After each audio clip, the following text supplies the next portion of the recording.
You think Sauron is the worst thing Middle-earth has ever seen. You think the Dark Lord of Mordor, with his armies and his ring and his tower of iron, represents the deepest evil this world has known. You are wrong. I know because I served Morgoth first. I was his slave for 3,000 years in the pits of Angband, in the darkness beneath the Iron Mountains, before the Valar came and cast him into the void.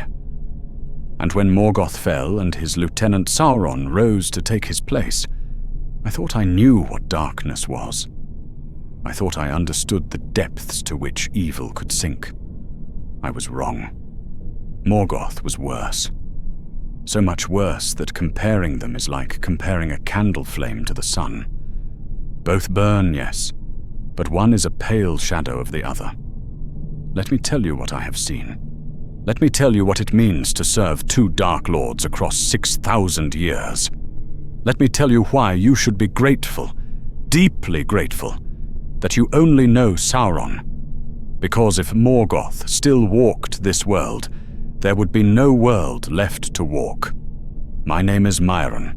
I was born in Beleriand in the First Age, before the sun and moon rose, when the world was lit only by the stars and the light of the 2 trees far away in Valinor.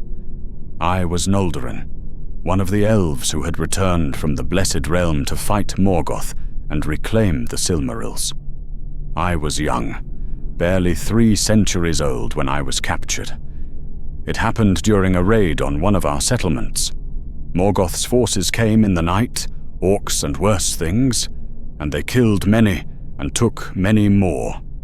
I was among the taken.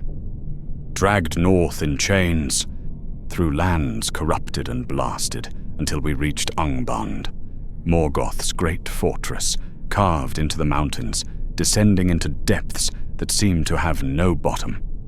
I have been a slave ever since. 6,000 years.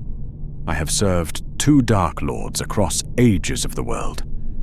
And I am still here, still alive, still serving, because I learned very early that survival meant obedience, and obedience meant surrendering any thought of escape, or resistance, or hope.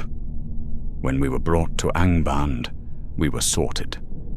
Some elves were sent to the breeding pits, where Morgoth conducted his experiments in corruption, twisting our people into orcs. I do not know why I was not sent there. Perhaps Morgoth had enough orcs. Perhaps he wanted some uncorrupted elves for other purposes.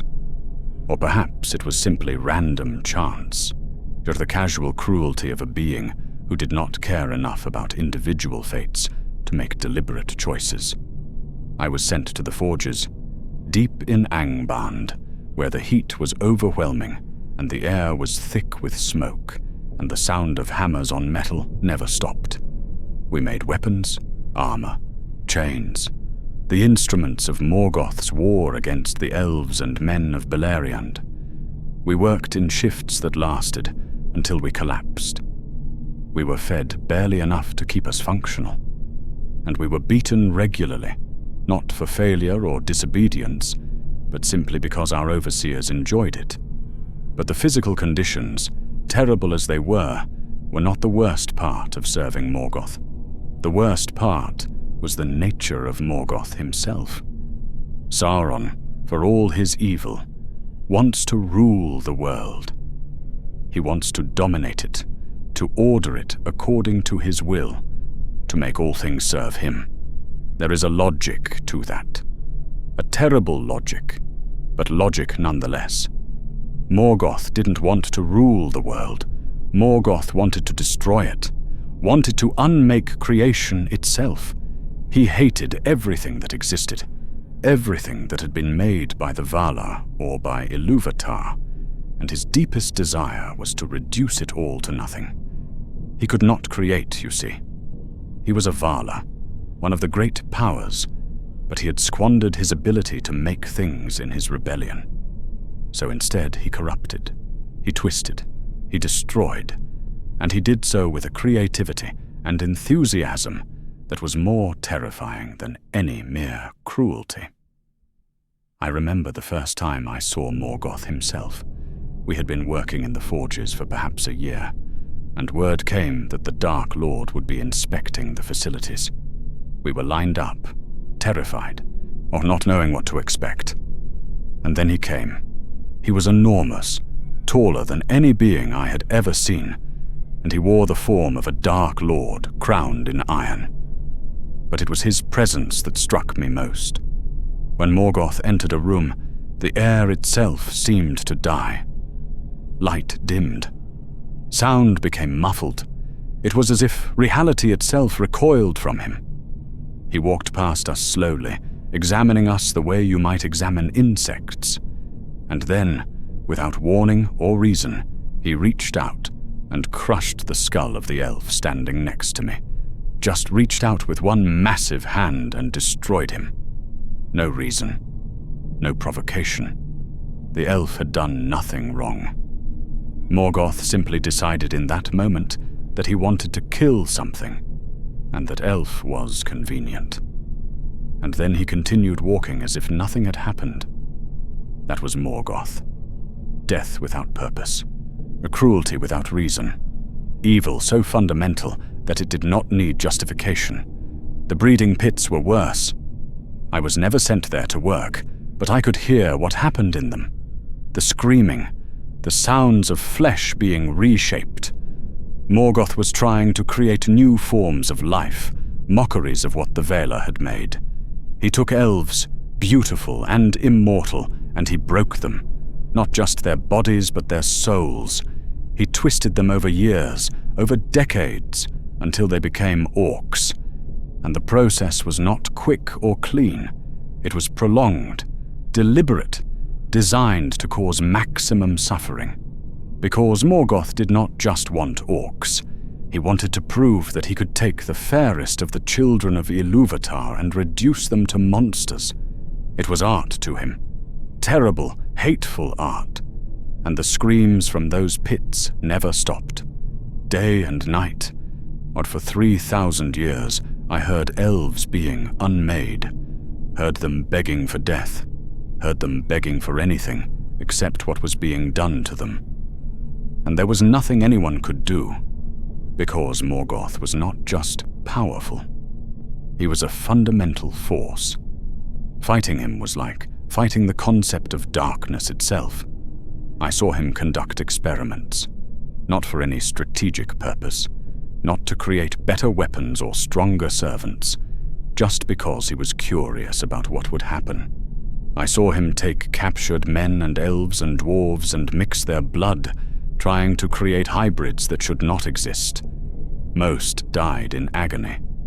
Some survived and wished they had died, and Morgoth would observe the results with the detached interest of a scholar conducting research. I saw him destroy entire sections of his own fortress in fits of rage, to kill hundreds of his own servants because he was frustrated with how the war was going. The orcs feared him absolutely. Even the Balrogs, his greatest servants, those Maiar he had corrupted into beings of fire and shadow, even they feared him. Because Morgoth was unpredictable, irrational.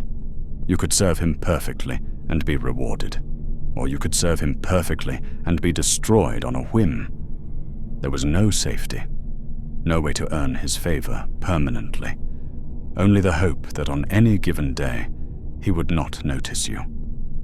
I remember when news came of great battles, when Morgoth's forces would march out to war against the elves and men of Beleriand. And I remember the aftermath when they returned. Sometimes victorious, sometimes defeated, but always with prisoners. And Morgoth would interrogate these prisoners personally, but not because he needed information. He knew everything already through his spies and his sorcery. He interrogated them because he enjoyed it, enjoyed breaking strong wills, enjoyed taking the greatest heroes of the age and reducing them to weeping, broken things. I saw him interrogate Húrin, one of the greatest men of the First Age. Húrin had defied him in battle, and Morgoth captured him and brought him to Angband, And Morgoth did not kill him, did not even torture him physically.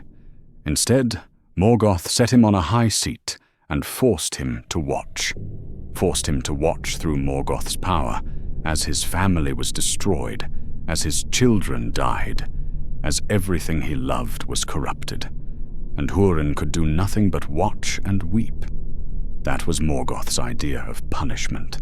Not death, not pain, but the complete destruction of everything that gave your life meaning while you remained alive to witness it. The worst part of serving Morgoth was the hopelessness. Under Sauron, you can at least imagine that if you serve well, if you are useful, you might survive. Might even prosper in your own small way. Under Morgoth, there was no such hope. You existed only until he decided you did not. Your usefulness did not matter. Your skill did not matter. Your loyalty did not matter. All that mattered was Morgoth's whim, and his whims were as unpredictable as storms. I saw master craftsmen killed because Morgoth did not like the way a piece of armor looked. I saw orcs who had served for centuries destroyed because they happened to be in Morgoth's path when he was angry about something unrelated. There was no justice, no logic, or no way to earn safety, only endless, grinding terror and the knowledge that eventually, randomly, Morgoth would notice you, and you would die. The only question was when. And then came the War of Wrath. The Valar finally moved against Morgoth, bringing the full might of the Blessed Realm to bear. Angband shook as armies beyond counting crashed against it. The fortress that had seemed eternal, impregnable, began to crack. I was deep in the forges when the final assault came. The roof above us collapsed. Fire and stone rained down. I do not know how I survived. I remember being buried in rubble. I remember digging myself out. I remember emerging into daylight, real daylight, the light of the sun that had risen while I had been enslaved in darkness.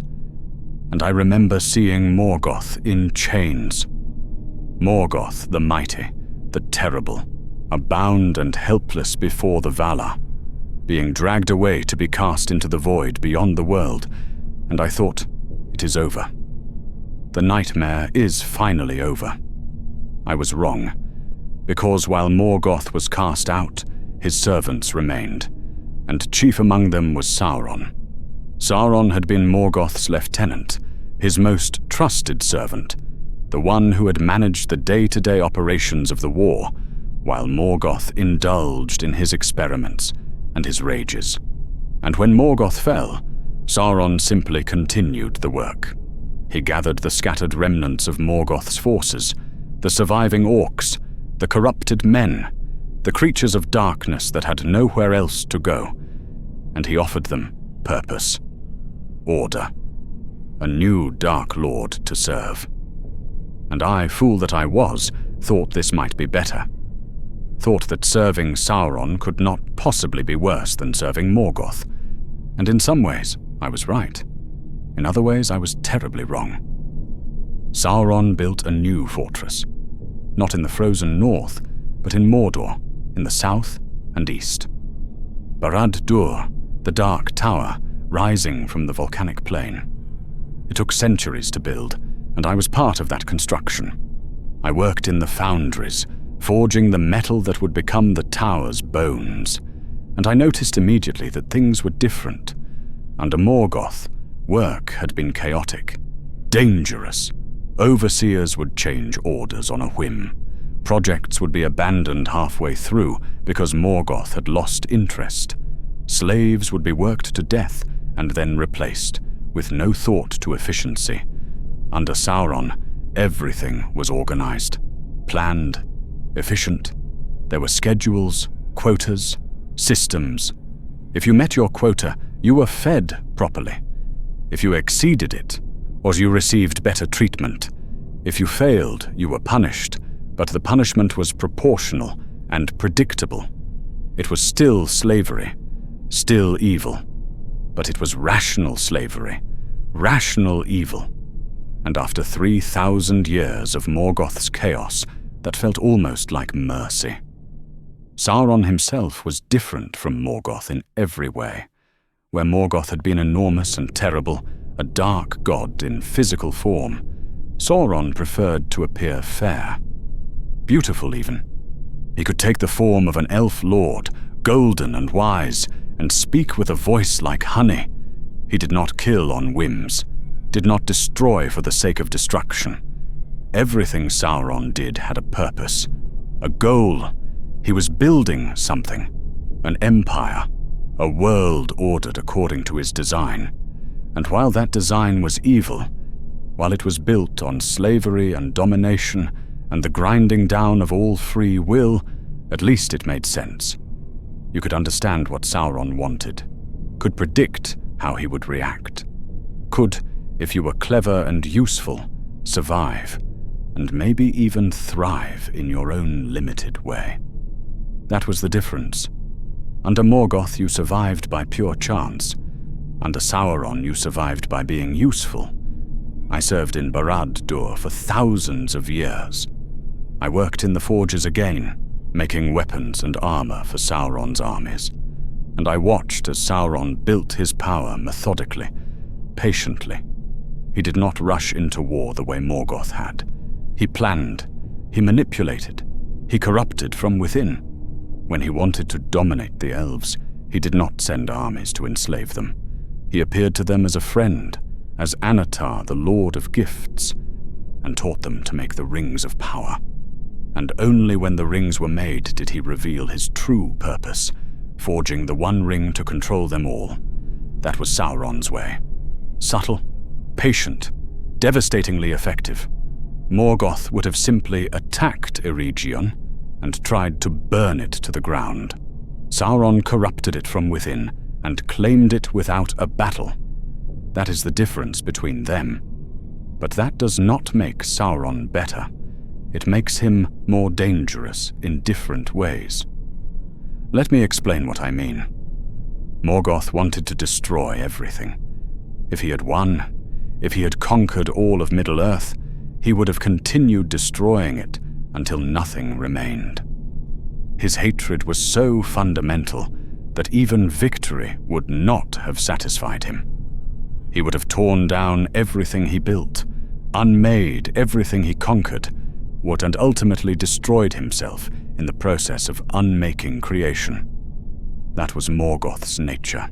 He was entropy given form, the heat death of the universe personified. Serving him was like serving an earthquake or a plague. Terrible, but ultimately self-limiting because he would eventually destroy himself along with everything else. Sauron wants to rule. He wants to dominate every living thing, bend all wills to his own, order the world according to his vision of perfection. And if he wins, he will not destroy what he has conquered. He will preserve it, perfect it, make it into a machine that runs forever according to his design. And that means if Sauron had won, the slavery would never end. The domination would be eternal. Under Morgoth, you could at least hope that eventually everything would be destroyed and the suffering would end. But under Sauron, the suffering would be refined, made efficient, and sustained forever. That is why Sauron is more dangerous. Not because he is crueler, he is not, but because he is more competent, more patient, more likely to actually succeed in his goals. And his goals, while less immediately terrible than Morgoth's, are ultimately more sustainable. Let me give you examples of the differences. When Morgoth wanted information from a prisoner, he would torture them, brutally, creatively, without limit. And he did not care if the torture destroyed their mind or killed them before they could speak. The torture was the point. The information was secondary. Under Sauron, torture is a tool, precise, calibrated, designed to extract information with maximum efficiency. If Sauron tortures you, it is because he needs something you know. and he will hurt you exactly as much as necessary to make you speak, and no more, not out of mercy, but out of efficiency. You are a resource to be exploited, not a canvas for artistic cruelty, and somehow that calculated approach is more chilling than Morgoth's rages. Because at least Morgoth's evil was honest, primal. Sauron's evil is civilized, refined, and that makes it feel more wrong. When Morgoth waged war, he did so with overwhelming force and no strategy beyond destruction. His armies would attack, burn, kill, and withdraw. Sometimes they won, sometimes they lost. Morgoth did not seem to care which. The war itself, the chaos and death and suffering, that was the point. Sauron wages war like a chess master. Every move calculated, every piece positioned for maximum effect. He does not attack unless he is certain of victory. He does not waste resources. He does not indulge in pointless destruction. When Sauron's armies march, they march with purpose, and they accomplish their objectives, and that makes them far more effective, far more terrifying, because you cannot count on Sauron making mistakes the way Morgoth did. Morgoth's rage made him predictable, exploitable. Sauron's patience makes him almost impossible to counter. I have watched Sauron negotiate with his allies, the men of the east and south, the corsairs of Umbar, the various kingdoms and tribes that serve him out of fear or greed or corruption. And Sauron treats them as partners. Not equals, never equals, but partners. He offers them rewards for service, power, wealth, territory, and he keeps his promises as long as they keep theirs. Morgoth would have enslaved them all immediately, would have treated every ally as just another slave to be worked to death. And because of that, Morgoth's alliances constantly fractured. His servants rebelled or fled or simply collapsed under the weight of his cruelty. Sauron's alliances hold because he understands something Morgoth never did. That willing servants are more useful than broken slaves.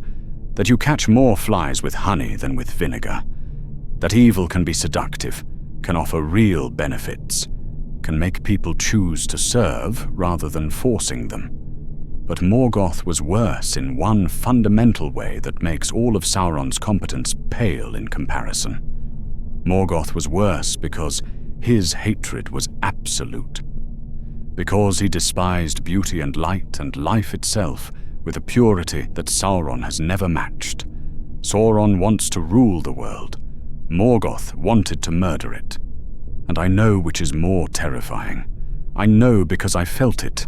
Every day in Angband, I felt Morgoth's hatred pressing down on me like a physical weight. His presence was annihilation. Being near him was like standing at the edge of a void that wanted to swallow you. When Morgoth looked at you, you felt something in your soul trying to die. Not your body, your soul, the thing that made you you. Morgoth's gaze was erasure, and that is a terror that Sauron, for all his power, has never replicated. Sauron is cold, calculating. His presence is oppressive, yes, but it is the oppression of domination, not annihilation. When Sauron looks at you, he is evaluating your usefulness, deciding how you can serve him. It is dehumanizing, but it acknowledges that you exist, that you can be used. Morgoth did not see you as useful or useless. He saw you as an insult.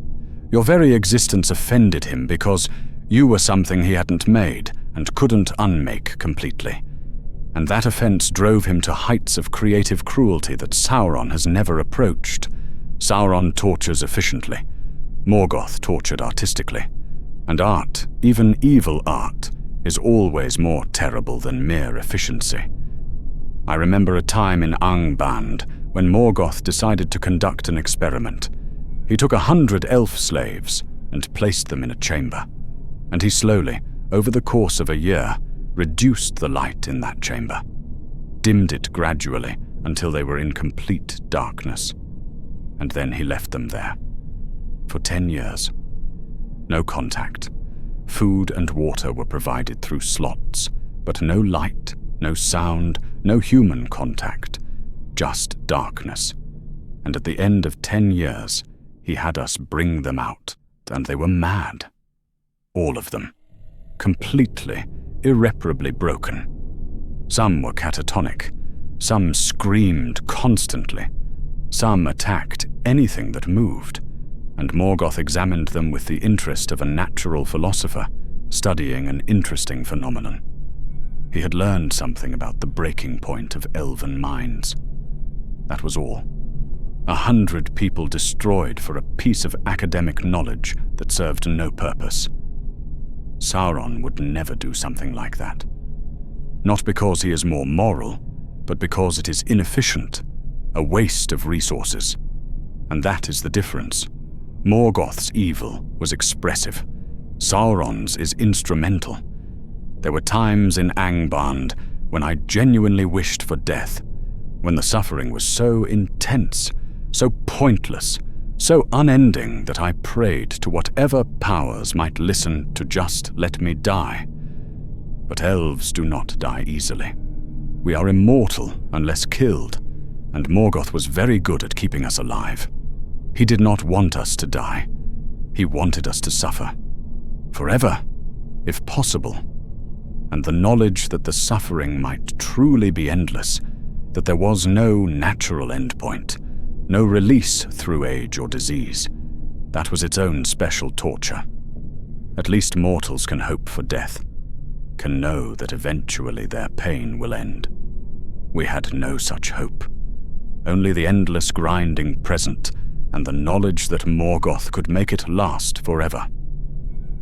When the Valar finally came and cast Morgoth down, when I saw him bound and dragged away, I wept. Not tears of joy, though there was joy. Tears of relief so profound that my body could not contain it. The nightmare was over. The fundamental evil that had poisoned the world for 3,000 years was gone. And I thought, I have survived the worst thing that could ever exist. Whatever comes next cannot be worse than this. And I was right. Sauron is not worse than Morgoth, but he is bad enough, and he is far more likely to succeed. And that is its own kind of terrible. I have now served Sauron for 3,000 years, almost as long as I served Morgoth, and I have learned to navigate this new form of slavery, have learned to be useful, to meet quotas, to avoid attention. Under Morgoth, I survived by pure chance. Under Sauron, I survive by being competent, and I do not know which I prefer. Because competence means I am complicit, means that by serving Sauron well, I am helping him build his empire of eternal domination. Under Morgoth, I was just a victim, a piece of wood thrown into a fire. Under Sauron, I am a tool, a hammer helping to build a prison. And that carries a guilt that I never felt in Angband. Because I could not have resisted Morgoth. Resistance was not possible.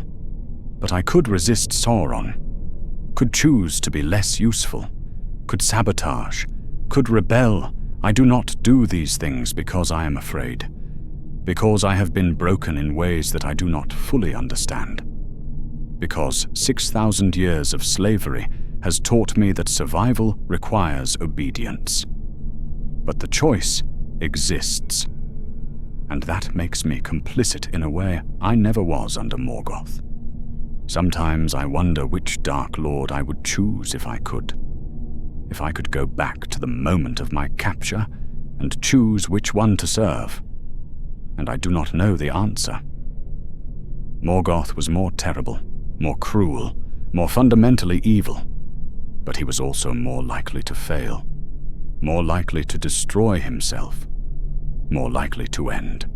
Or Sauron is less immediately terrible, more rational, more predictable, but he is also more likely to succeed, more likely to build something that lasts, and I do not know which is worse, to suffer intensely for a shorter time, or to suffer moderately forever?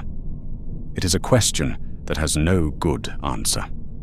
What I do know is this: you, whoever you are, whatever age you live in, if you are fighting against Sauron, if you are resisting his domination, then you should be grateful. Grateful that you only face Sauron and not Morgoth, because Sauron can be defeated, his plans can be disrupted, his ring can be destroyed. He is powerful, but not invincible. Morgoth was different. Morgoth was a force of nature. Defeating him required the intervention of the Valar themselves, the full might of the divine powers of the world. But even they could not destroy him. They could only cast him out. Sauron is a servant who became a master. Powerful, yes. Dangerous, yes, but ultimately just a very powerful being. Not a god, not a fundamental force, just a corrupter who is very good at what he does. If you want to understand the difference, think of it this way. Morgoth was a wildfire. Devastating, unpredictable, all-consuming. He would burn everything in his path, including himself. You cannot negotiate with a wildfire, cannot reason with it, cannot do anything except run or die. Sauron is a glacier, slow, inevitable, methodical. He grinds down everything in his path with patience and weight. But glaciers can be diverted, can be stopped by changing temperatures, can be destroyed by focused effort in the right places. Both are terrible. Both destroy. But one can be fought, and that makes all the difference. Before we continue, I want to ask you something. You are hearing the story of someone who has served evil for 6,000 years. Someone who has seen the worst this world has to offer and survived it.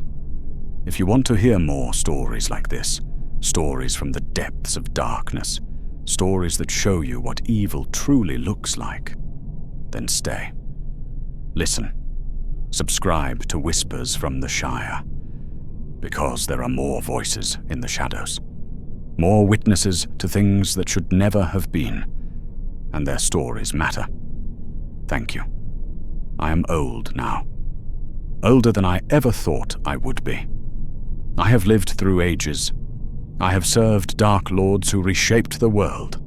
I have seen empires rise and fall, and I am tired. So tired. But I cannot rest, cannot die, because elves do not die of age or weariness. Only by violence or by fading, and I am too broken to fade, too damaged to let go. So I continue. I work in Sauron's forges. I meet my quotas. I survive, because that is what I do. That is what I have done for 6,000 years, and I will probably continue doing it until someone kills me, or until Sauron falls the way Morgoth fell. And if Sauron does fall, if the forces of light somehow manage to destroy him and break his power, I wonder what I will do. I wondered the same thing when Morgoth fell. Thought that perhaps I would be free. That perhaps I could return to whatever remained of my people. Try to rebuild some kind of life. But I did not. Because I did not know how. Did not know how to be anything except a slave. So I simply transferred my service from one Dark Lord to another. And if Sauron falls, I will probably do the same. Find some other power to serve, some other master to obey, because that is all I know how to do anymore. The elf I was, the one who was captured in Beleriand 6,000 years ago, he is gone. He died in Angband, even though his body continued. What remains is just a shell, a tool, something that serves because serving is all it knows. You think Sauron is the worst thing Middle-earth has ever seen. You are wrong. I have seen worse. I have served worse. I have survived worse. Morgoth was a horror beyond your imagination, a fundamental evil that wanted to unmake creation itself. And compared to him, Sauron is almost civilized, almost rational, almost bearable. But that does not make Sauron good, does not make him safe, does not mean you should not fear him. Because Sauron is more dangerous, precisely because he is more rational, because his evil is sustainable, because if he wins, the nightmare will never end. It will just become organized, efficient, eternal. Morgoth wanted to burn the world. Sauron wants to rule it. And I do not know which is worse. But I know this. I survived Morgoth. I have survived Sauron. And I will probably survive whatever comes next. Not because I am strong, not because I am brave, but because I am broken in exactly the right way to endure. And that is not something to be proud of. That is just the truth of what 6,000 years of slavery does to you. It makes you into something that can survive anything, even things that should kill you, even things that should destroy your soul. I am Maeron. I was an elf of Beleriand. I was captured in the First Age. I have served 2 Dark Lords across 6,000 years, and I am still here. Or still alive, still serving. And I will tell you one last time. You think Sauron is terrible. You are right. But Morgoth was worse. So much worse. And you should be grateful every day that you only have to face Sauron. Because if Morgoth still walked this earth, there would be nothing left. No kingdoms, no hope, no light. Just endless darkness and the sound of things being unmade. Sauron wants to rule you. Morgoth wanted to erase you. And between those two evils, I will take the one that at least acknowledges I exist, even if that existence is only as a slave.